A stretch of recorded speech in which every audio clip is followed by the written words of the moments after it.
ह्या सुट्टीत MSCIT मध्ये अनुभवा AI/ML च्या रंजक दुनियेचा सफर। MSCIT आंतरराष्ट्रीय दर्जेचा परिपूर्ण कम्प्युटर कोर्स। आजच MSCIT ला प्रवेश निश्चित करा। MSCIT course powered by AI। हवामानात होणाऱ्या बदलामुळे उष्णतेची लाट राज्यभर पसरली आहे।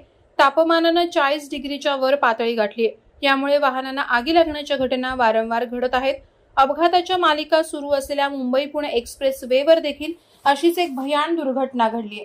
मावळ तालुक्यातील आढे गावाजवळ पुणे मार्गिकेवर एका खासगी प्रवासी बसचा टायर फुटून अचानक लागलेल्या आगीत बसचा जळून कोळसा झालाय। शनिवार दिनांक 27 एप्रिल रोजी सकाळी 7 वाजण्याच्या सुमारास ही दुर्घटना घडली आहे। आगीमध्ये जळून खाक झालेल्या या बसमध्ये दुर्घटनेदरम्यान तब्बल 36 प्रवासी प्रवास करत होते।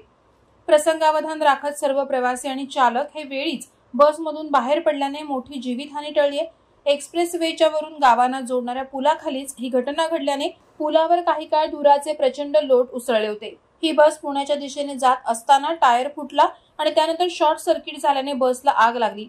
या घटनेची माहिती मिळाल्यानंतर IRB पेट्रोलिंग, देवदूत यंत्रणा, डेल्टा फोर्स, वडगाव वाहतूक पोलीस यंत्रणा यांच्या संयुक्त प्रयत्नाने आग विझवण्यात आली आहे। वादळवारा लाईव्ह साठी दत्तात्रय शेडगे, खालापूर।